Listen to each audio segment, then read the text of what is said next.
Guys தளபதி darling படம் பார்த்த கதை தான் கைஸ் இது. சின்ன வயசுல இருந்து நம்ம ஒரு தீவிர தளபதி ஃபேன் கைஸ். அதாவது காதலுக்கு மரியாதை அந்த டைம்ல இருந்தே நாங்கள் ஒரு பெரிய ஃபேன். அப்புறம் காலேஜ்லாம் அடிச்சுப்போம் கைஸ், அடிச்சுப்போம், புரண்டுப்போம். அந்த மாதிரி சண்டே, அதாவது சண்டை செய்யற கேங்கு கைஸ் நாங்கள் தளபதிக்காக. அந்த மாதிரி ஒருத்தன் படம் எடுத்திருக்கேன், தளபதி பார்த்தா நல்லா இருக்கும் அப்படின்னு.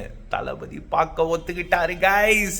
தேங்க்யூ ஜிவி ப்ரோ அண்ட் அதுக்கப்புறம் Jaggu bro, Jagadish bro, thank you இதை நடத்துனதுக்கு. அதாவது தளபதி உள்ள படம் பார்த்துட்டு இருக்காரு, நாங்கள் இப்போ தான் போகிறோம். அதாவது முடிஞ்சு வெளியே வர போறாரு. வெளியே வந்து அப்படியே பார்க்குறேன் கைஸ், நல்லா இருக்குன்னு வரோம், நல்லா இல்லைன்னு வரோம், என்ன சொல்லுவாருன்னே தெரியல கைஸ்.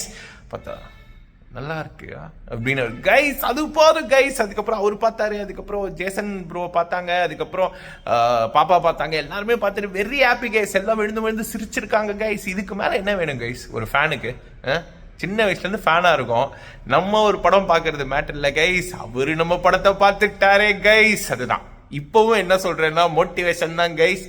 நீங்கள் என்ன வேணால் நடக்கும் கைஸ், ஓகேவா? என்ன வேணா நடக்கும் லைஃப்ல, ஓகே? இதுக்கு மேல ஒருத்தனுக்கு என்ன நடக்கும்? ஒரு சாதாரண ஒரு லைஃப்ல இருந்து வந்த ஒருத்தனுக்கு படம் பண்ணதே பெரிய விஷயம். அதுல நம்ம தளபதி அப்படின்னு சட்டை கிழிச்சிட்டு சண்டை போட்டவங்க தளபதியே நம்ம படத்தை பார்த்துட்டு நல்லா இருக்கு அப்படின்னு சொன்னாரு கைஸ். இது போறோம் கைஸ், அதுதான் கைஸ். நினைச்சது நடக்கும் கைஸ். ஸோ நினைச்சதை நடத்தலாம் guys. Okay, have fun guys, have fun guys. Bye guys.